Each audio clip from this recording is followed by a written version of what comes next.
বিষ্ণু অন্য জাতির মেয়ের সাথে বিয়ে করলো। এই জন্যে গ্রাম থেকে দূর থাকার জন্যে ও শাস্তি পেয়েছিল। বিষ্ণু অপর্ণা ওর মেয়ে পল্লবীর সাথে নদীর পাশে থাকতো। রোজ সকালে বিষ্ণু কাজ করার জন্যে অন্য গ্রামে চলে যেত। বিষ্ণু কাজে যাবার সময় পল্লবীকেও স্কুলে ছেড়ে আসতো। অপর্ণা বাড়িতে একাই থাকতো। বাড়ির সব কাজ করেও অপর্ণার কাছে সময় থাকতো। এই জন্যে নদী থেকেও মাছ ধরে আনতো। রোজ মাছ ধরে ধরে অপর্ণা এই কাজেতে উস্তাদ হয়ে গিয়েছিল। নদীতে হাত ডুবিয়েই ও মাছ ধরে নিত। বাহ, দারুণ! আজকে তো আমি মাছ ভাজাই করব। যে কোনো মাছ ও নদী থেকে ধরতো। ওই মাছগুলো বাড়িতে নিয়ে গিয়ে পরিষ্কার করে ওইটা রান্না করত। গন্ধ তো খুব ভালো আসছে, লাগছে এটা অনেক মজেছে।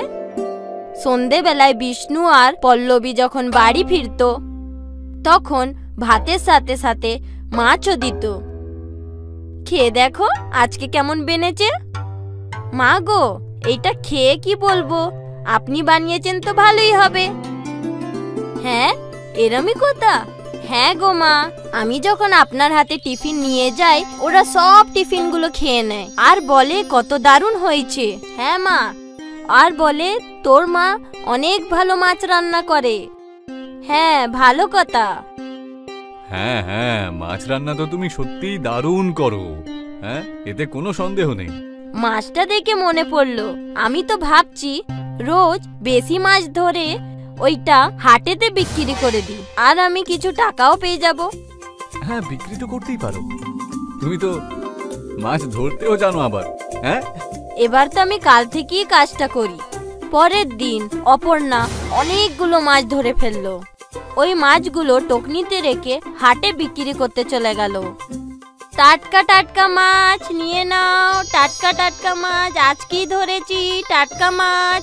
এইটা মিষ্টি পানির মাছ না গো বৌমা, এইটা তো নুনতা জলের মাছ আর এইটা নদী থেকে ধরেছি। না না না না, এটা আমায় চাই না। অনেক লোকেরা অপর্ণার কাছে মাছ কিনতে এলো, কিন্তু অনেকই কম লোকেরা মাছ কিনলো। এইটা দেখে অপর্ণা চিন্তিত পড়ল। কোনো কথা নেই, আজকে তো প্রথম দিন, হতে পারে কিছুদিন পর মাছগুলো বিক্রি হয়ে যায়। অপর্ণা নিজেকে বুঝাতে লাগলো আর টকনিটা নিয়ে বাড়ির দিকে বেরিয়ে পড়লো। পরের দিন অপর্ণা আবার টাটকা মাছ ধরলো আর ওইগুলো বিক্রি করার জন্যে হাটে আবার চলে গেল। মাছ নিয়ে নাও, টাটকা মাছ নিয়ে নাও, টাটকা মাছ। ওরমই ছিল পরের দিনের মতন, বিক্রি হচ্ছিল না। কয়েকদিন এরমই চলল। তখন অপর্ণা আবার চিন্তিত হয়ে গেল। মাছ থেকে ভরা টকনিটা আবার বাড়িতে নিয়ে চলে এলো। অপর্ণা দুঃখী হয়ে রান্না করতে লাগলো। বিষ্ণু যখন বাড়িতে এলো বুঝে গিয়েছিল ওর বউয়ের মন খারাপ আছে। কি হয়েছে অপর্ণা?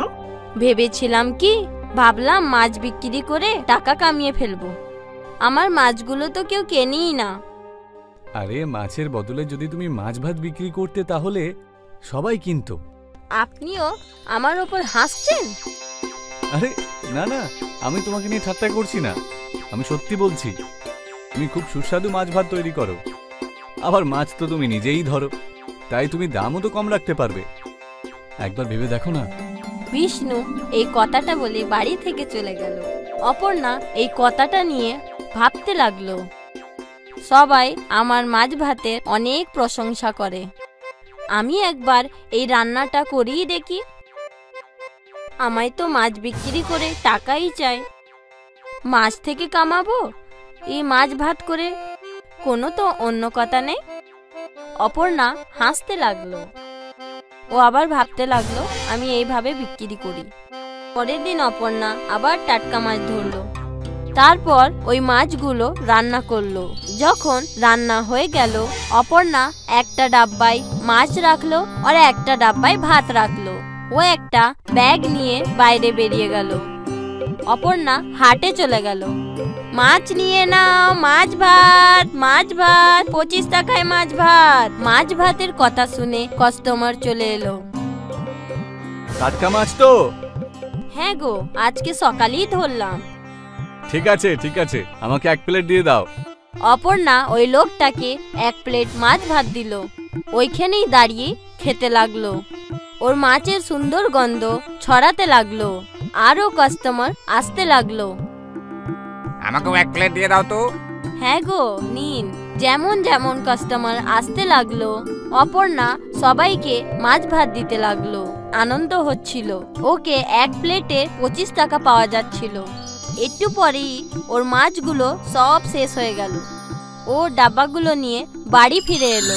সন্ধ্যেবেলায় যখন বিষ্ণু বাড়ি ফিরে এলো, অপর্ণা বিষ্ণুকে মিষ্টি দিল।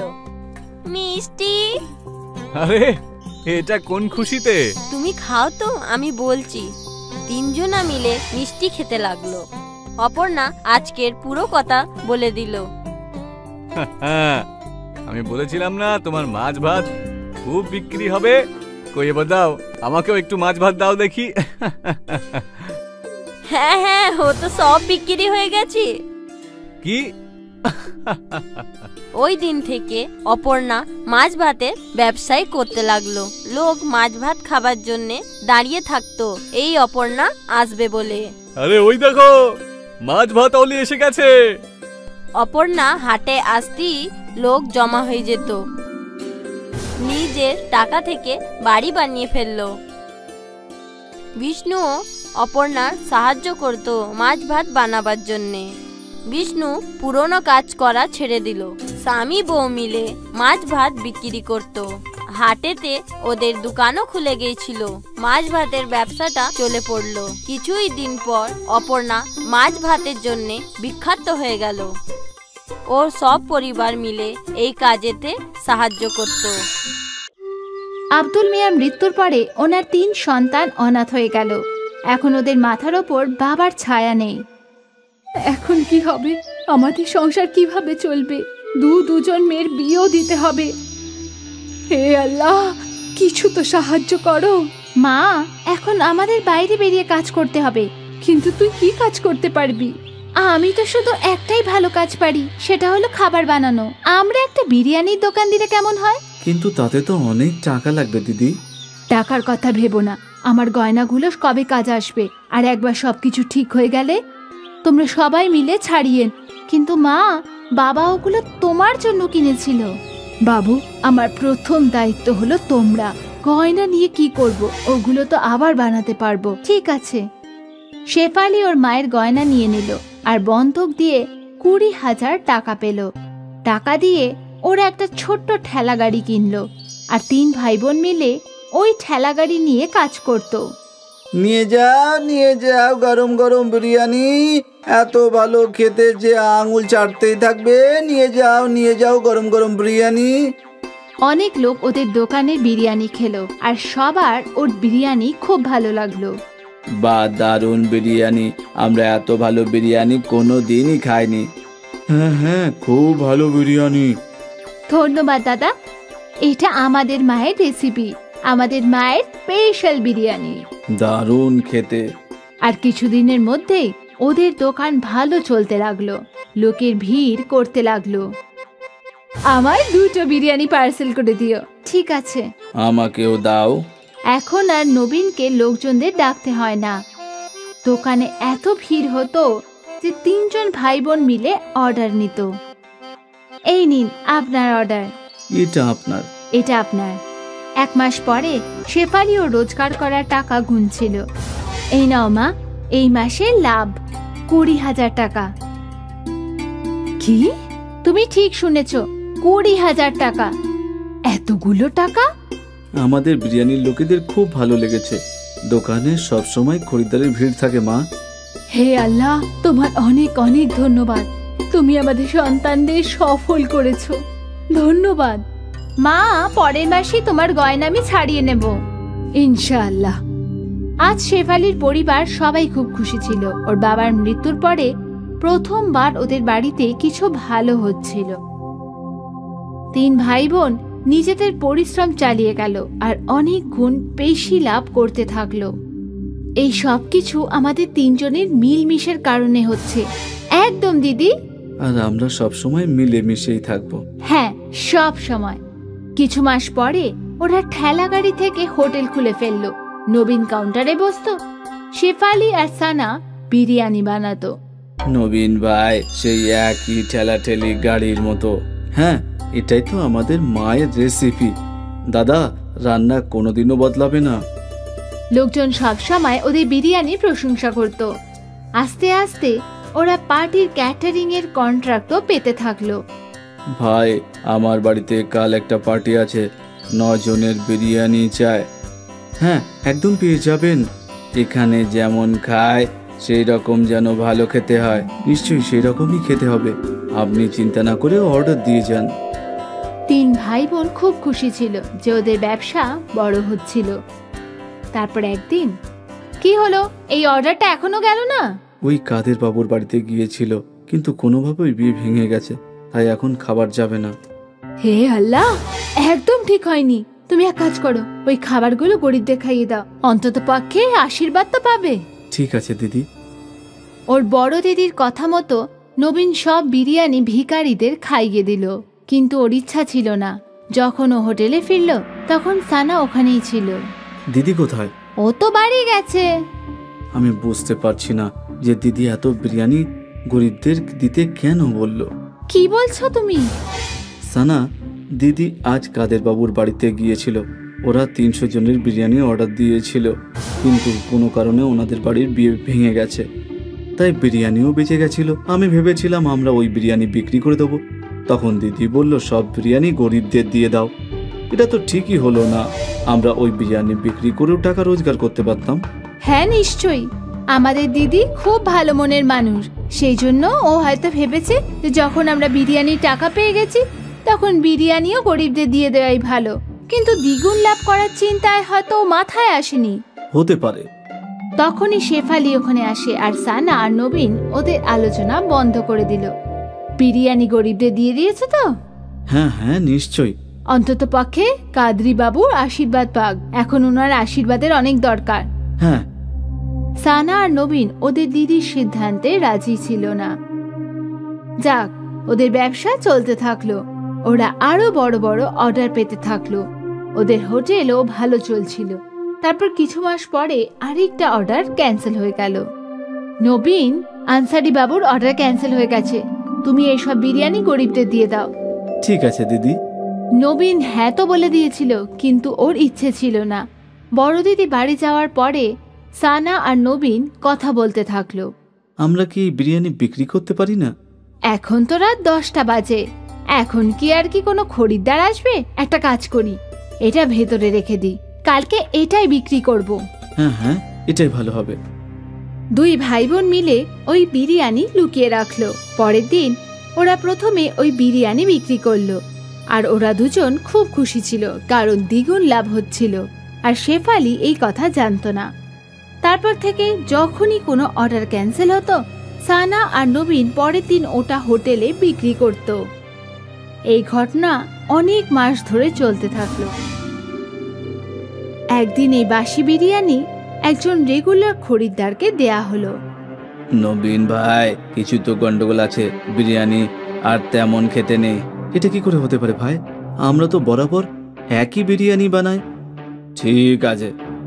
আস্তে আস্তে সব খরিদ্দাররা বিরিয়ানিতে গন্ডগোল বুঝতে পারলো, আর ওদের এটা খেতে ভালো লাগছিল না। হঠাৎ করে ওদের হোটেলে খরিদ্দার কমে গেল। তখনই শেফালি ভাবতে থাকলো, হঠাৎ করে এমন কি করে হয়ে গেল? আমাদের খরিদ্দার কমে গেল কি করে? এইভাবে চলতে থাকলে কিভাবে হবে? নবীন ওর ভুল বুঝতে পারলো। ওর দিদির কাছে কাঁদতে থাকলো। আমার দোষ, আমি আর সানা দিদি মিলে খরিদ্দারকে বাসি বিরিয়ানি খাইয়েছি। কি? নবীন ওর দিদির সামনে সব ভুল স্বীকার করে নিল। এটা তুই কি করলি? বেশি লাভ করার চক্করে ব্যবসায় খারাপ করে দিলি। এবার আমরা গ্রাহককে কি করে ফেরত আনবো? আমাদের ক্ষমা করে দাও দিদি। আমরা জানতাম না যে এরকম কিছু হবে। তোমার লোভের জন্য সবকিছু শেষ হয়ে গেল।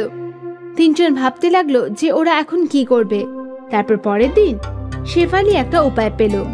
শেফালি একটা বোর্ডে লিখলো, আমাদের ক্ষমা করে দিন, আমাদের ভুলের জন্য আপনাদের বিরিয়ানি খেতে হয়েছে, আমরা লজ্জিত।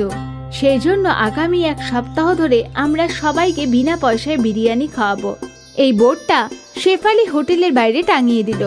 কাস্টমাররা বোর্ড পড়ে ফ্রিতে বিরিয়ানি খাওয়ার জন্য হোটেলে এলো। আর আবার একবার ওদের টাটকা বিরিয়ানির স্বাদ ভালো লাগতো। এটা তো একেবারে আগের মতো। হ্যাঁ হ্যাঁ, দারুণ লাগলো। যদি ওদের 1 সপ্তাহ ফ্রিতে বিরিয়ানি খাওয়াতে হলো, কিন্তু ওদের সমস্যার সমাধান হয়ে গেল। ওদের খরিদ্দাররা ফিরে এলো আর সানা আর নবীর বুঝতে পারলো যে লোভ বাজে জিনিস। আবার একবার আম্মির বিরিয়ানি চলতে থাকলো। থরে সুন্দরবন গাঁরে বহুত গরম হইবাকু লাগিলা, যদ্ୱାରା ফসল শুখিবাকু লাগিলা। হঠাৎ জଣା নাই পাଣିପାଗକୁ କଣ ହୋଇଯାଇଥିଲା। ଏଇଥର ବର୍ଷା ଋତୁରେ ମଧ୍ୟ ଆକାଶରୁ ଗୋଟିଏ ବି ଟୋପା ପାଣି ପଡ଼ିନଥିଲା। ସୁନ୍ଦରବନ ଗାଁର ସବୁ ଲୋକ ବହୁତ ହଇରାଣ ହୋଇଗଲେ। ଶେଷରେ ସେମାନଙ୍କୁ ପାଣି ପାଇଁ ଚାରିଆଡ଼େ ଘୁରି ବୁଲିବାକୁ ପଡୁଥିଲା। ଜଣା ନାହିଁ ଏଇଥର ଇନ୍ଦ୍ରଦେବ ଆମ ଉପରେ କାହିଁକି ରାଗିଛନ୍ତି। ବର୍ଷା ଋତୁ ଶେଷ ହେବାକୁ ଆସିଲାଣି, ହେଲେ ବି ଆକାଶରେ କେଉଁଠି ବି କଳା ମେଘ ଦେଖାଯାଉନି। ମତେ ତ ଲାଗୁଛି ଆମର ଏହି ସୁନ୍ଦରବନ ଗାଁକୁ କାହାର ନଜର ଲାଗିଯାଇଛି, ସେଇଥିପାଇଁ ଏସବୁ ହେଉଛି। ନହେଲେ ଆଜି ପର୍ଯ୍ୟନ୍ତ କେବେ ବି ଏପରି ପରିସ୍ଥିତି ଆମେ ଭୋଗି ନଥିଲୁ। ମୁଁ ତ ଯେବେ ବି ସୁନ୍ଦରବନ ଗାଁକୁ ଦେଖୁଛି, ତେବେ ମତେ ସେଇ ରଙ୍ଗ ବିରଙ୍ଗର ସୁନ୍ଦର ଫୁଲ ମନକୁ ମୁଗ୍ଧ କରୁଥିବା ଦୃଶ୍ୟ ମନେ ପଡ଼ିଯାଉଛି। ରାଧିକା ଆଖି ବନ୍ଦ କରେ ଆଉ ଆଜିଠୁ 2 ବର୍ଷ ପୂର୍ବର ସୁନ୍ଦରବନ ଗାଁକୁ ମନେ ପକାଉଛି। ସୁନ୍ଦରବନ ବହୁତ ହିଁ ସୁନ୍ଦର ଦେଖାଯାଉଛି। ସୂର୍ଯ୍ୟ ଉଦୟ ସମୟରେ ସୂର୍ଯ୍ୟଙ୍କ ପ୍ରଥମ କିରଣ ପଡ଼ିବା ମାତ୍ରେ ଗାଁରେ ଏକ ଚମକ ସୃଷ୍ଟି ହୋଇଯାଉଛି। ଚାରିଆଡ଼େ କେବଳ ସବୁଜିମା ଦେଖାଯାଉଛି। ପକ୍ଷୀମାନେ ସକାଳୁ ସକାଳୁ ରାବ ଛାଡ଼ୁଛନ୍ତି ଆଉ ଭୋଜନର ସନ୍ଧାନରେ ଆକାଶରେ ଉଡ଼ିବାକୁ ଲାଗିଲେ। ମହିଳାମାନେ କୂଅରୁ ପାଣି ଭର୍ତ୍ତି କରି ଆସୁଛନ୍ତି। କୃଷକମାନେ ନିଜର ବଳଦଗୁଡ଼ିକୁ ନେଇ ଜମି ଆଡ଼କୁ ଯାଉଛନ୍ତି। ପିଲାମାନେ ନିଜର ସ୍କୁଲ ବ୍ୟାଗ୍ ନେଇ ସ୍କୁଲକୁ ଯିବାକୁ ବାହାରୁଛନ୍ତି। ସବୁ ଲୋକ ସମ୍ପନ୍ନ ଏବଂ ଖୁସିରେ ଥିବାର ଜଣାପଡ଼ୁଛନ୍ତି। ରାଧିକା ଏକ ସୁନ୍ଦର ସ୍ୱପ୍ନ ପରି ସବୁ ଜିନିଷକୁ ମନେ ପକାଉଥିଲା। ସେତେବେଳେ ତାକୁ ବୀରେନ୍ଦ୍ର ସ୍ୱପ୍ନରୁ ଉଠାଇ ଦିଏ। ଆରେ କେଉଁଠି ହଜିଗଲ? ଆଜିକାଲି ଖୋଲା ଆଖିରେ ମଧ୍ୟ ସ୍ୱପ୍ନ ଦେଖିବାକୁ ଲାଗିଲ କି? ଆରେ ସ୍ୱପ୍ନ ଦେଖୁନଥିଲି, ଆଜିଠୁ 2 ବର୍ଷ ପୂର୍ବର ସୁନ୍ଦରବନକୁ ମନେ ପକାଉଥିଲି। ହଁ ସତରେ, ତାହା ବି କିପରି ଦିନ ଥିଲା ଯେବେ ଏହି ଗାଁରେ କେବଳ ଖୁସି ହିଁ ଖୁସି ଥିଲା। ସବୁଜିମା ଥିଲା ଆଉ ଚାରିଆଡ଼େ ସବୁ ଜିନିଷ ଚକମକ କରୁଥିଲା। ଲୋକେ ଏହି ଗାଁକୁ ଦେଖିବା ପାଇଁ, ଏହାର ସୁନ୍ଦରତାକୁ ଦେଖିବା ପାଇଁ ଦୂର ଦୂରରୁ ଏଠାକୁ ଆସୁଥିଲେ। ଆଉ ଆଜି ଗୋଟିଏ ଦିନ ଏହି ଗାଁରେ ବଞ୍ଚିବା ବି ମୁସ୍କିଲ ହେଇଗଲାଣି। ଜଣା ନାହିଁ ଆଗକୁ କ'ଣ ହେବ। ଫସଲ ଶୁଖିଯିବା ଦ୍ୱାରା ପୁରା ଗାଁରେ ଶସ୍ୟର ଅଭାବ ହେଲାଣି। କାହା ଘରେ ମଧ୍ୟ ଏତିକି ସଉଦା ବଞ୍ଚିନି ଯେ ସେମାନେ 1 ମାସ ପର୍ଯ୍ୟନ୍ତ ପେଟ ଭର୍ତ୍ତି କରି ଖାଇପାରିବେ। ତମେ 1 ମାସର କଥା କହୁଛ? ଆମ ଘରର ଅବସ୍ଥା ଏପରି ଅଛି ଯେ ଗୋଟିଏ ସପ୍ତାହ ପାଇଁ ମଧ୍ୟ ସଉଦା ଠିକରେ ବଞ୍ଚିବନି। ମୁଁ ହିଁ ଏହା ଜାଣିଛି ଯେ କିପରି ମୋର ମା ଏବଂ ବାପା ନିଜକୁ ଭୋକରେ ରଖି ଆମର ପେଟ ପୋଷୁଥିଲେ। ହେ ଭଗବାନ, ଆମକୁ ସାହାଯ୍ୟ କରନ୍ତୁ, ନହେଲେ ଭୋକ କାରଣରୁ ଆମର ଏହି ସୁନ୍ଦରବନ ଏକ ଶ୍ମଶାନ ଘାଟ ହୋଇ ରହିଯିବ।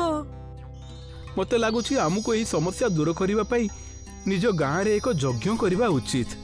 ହଁ, ଏହା ହିଁ ଠିକ୍ ରହିବ। ବୀରେନ୍ଦ୍ର ଏବଂ ରାଧିକା ଗାଁର ସବୁ ଲୋକଙ୍କ ପାଖକୁ ଯାଇ ଯଜ୍ଞ ବିଷୟରେ କୁହନ୍ତି। ମରୁଡ଼ିର ସମସ୍ୟାକୁ ଦେଖି ସବୁ ଲୋକ ଯଜ୍ଞ କରିବା ପାଇଁ ରାଜି ହୋଇଯାଆନ୍ତି। ଗାଁରେ ଭଗବାନଙ୍କ ମନ୍ଦିର ସାମ୍ନାରେ ଏକ ବହୁତ ବଡ଼ ଯଜ୍ଞ କରାଯାଏ। ଯଜ୍ଞ ଶେଷ ହେବା ପରେ ଏହି ଗାଁକୁ ଜଣେ ସାଧୁ ବାବା ଆସନ୍ତି। ସାଧୁ ବାବା ଜଣ ଜଣ କରି ଗାଁର ସମସ୍ତଙ୍କ ଦୁଆର ମୁହଁକୁ ଯାଆନ୍ତି। ଏ ଝିଅ, ଏଇ ସାଧୁ ବହୁତ ଦିନ ହେଲା ଭୋକିଲା ଅଛି, କିଛି ଖାଇବା ପାଇଁ ଦେଇଦିଅ। ବାବା, ଆମର ତ କାଲି ରାତିରୁ ଚୁଲି ଜଳିନି। ମୁଁ 1 ଦିନ ଛାଡ଼ି ଦିନେ ରୋଷେଇ କରୁଛି, କାରଣ ଘରେ ପର୍ଯ୍ୟାପ୍ତ ସଉଦା ନାହିଁ। ଏହା ଶୁଣି ସାଧୁ ବାବା ଯେପରି ସେହି ଘରୁ ବାହାରି ଯିବାକୁ ଲାଗନ୍ତି, ସେହି ମହିଳା ଜଣଙ୍କ ସାଧୁ ବାବାକୁ ଡାକ ଛାଡ଼େ। ରହିଯାଆନ୍ତୁ ବାବା, ଆପଣ ମୋ ଦୁଆର ମୁହଁରୁ ଖାଲି ହାତରେ ଯାଇପାରିବେନି। ଆଉ ସେହି ମହିଳା ଘରେ ଯାହା ବି ସଉଦା ବଞ୍ଚିଥିଲା ତାହା ସବୁ ସାଧୁ ବାବାଙ୍କ ମୁଣିରେ ପକାଇଦେଲା। ଈଶ୍ୱର ତମର ରକ୍ଷା କରିବେ ଆଉ ତମର ସବୁ ସଂକଟକୁ ଦୂର କରିଦେବେ। ସାଧୁ ସେହି ମହିଳାକୁ ଆଶୀର୍ବାଦ ଦେଇ ଆଉ ସେଠାରୁ ଭିକ୍ଷା ନେଇ ଅନ୍ୟ ଜଣଙ୍କ ଘରକୁ ଚାଲିଯାଆନ୍ତି। साधु को गोटे कुड़िया घर देखा जाए जेउठी एक परिवार खाइबाकू बसिथांती। भिक्षाम देहि। साधुंकर डाक शुणी परिवार मुखिया बाहर को आसे आउ तांकू ता भागर खाइबा दे दिए। साधु सेई मुखियार भागर गोटे रुटी खाती किंतु सेथिरे साधुंकर पेट भर्ती हुएनी। साधुंक मुहरे असंतुष्टिर भाव देखि परिवारर मुखिया भीतर को जाए आउ निज स्त्री रो खाइबा आनी मध्य साधु बाबा को दे दिए। साधु बाबा आउ गोटे रुटी खाई दियंती किंतु सेतिकिरे भी तांकर पेट भर्ती हुए नहीं। हे सज्जन पुरुष, तमे एही अधा खाइबा खुआई मोर भोक को आहुरी भी बढ़ाई देलो। एही नियंतु बाबा, आपण मोर भी खाइबा खाई दियंतु। एही नियंतु साधु बाबा, आपण मो भागर खाइबा मत खाई दियंतु आउ निजर भोक को दूर करंतु। साधु बाबा एही सबु खाइबा खाई दियंती आउ एही परिवारर सेवा भक्ति को देखि करी एमानको आशीर्वाद दियंती। हे सज्जन पुरुष, मु तमर सेवा एवं दान प्रवृत्ति को देखि करी बहुत खुशी एवं आश्चर्य होई गली। तमे एवं तमर परिवार निजको भोकरे रखी आज मोर पेट को पुराइछ। ईश्वर तमर रक्षा करिवे, तमर सबु कष्ट को दूर करी देबे।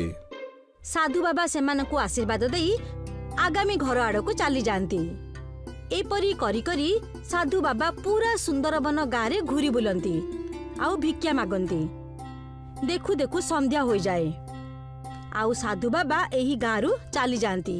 गाँवर सबु लोकंक पाखरे जहाँ भी किछि थिला सेमाने सबु किछि साधु बाबा को दान करि देथिले। एबे काहा पाखरे मध्य आगामी दिन खाइबा पाई किछि मध्य सौदा बंची नथिला। किंतु जेपरी ही सकाळ हुए आउ सूर्य उदय हुंती तेबे सुंदरबन गाँवर दृश्य को देखि करी सबु लोक आश्चर्यचकित हो जाती। कारण गाँवर गोटे पटे पानीर नदी आउ अन्य पटे चाउलर नदी बोहिबाकू लागे। हाँ, यह तो सतरे भगवानकर दया होई गला ई गाँव उपरे। सबु गाँ लोके गोटे नदी रु पानी आउ अन्य नदी रु चाउल नेले आउ गाँव रे एक बहुत बड़ भोजी करागला।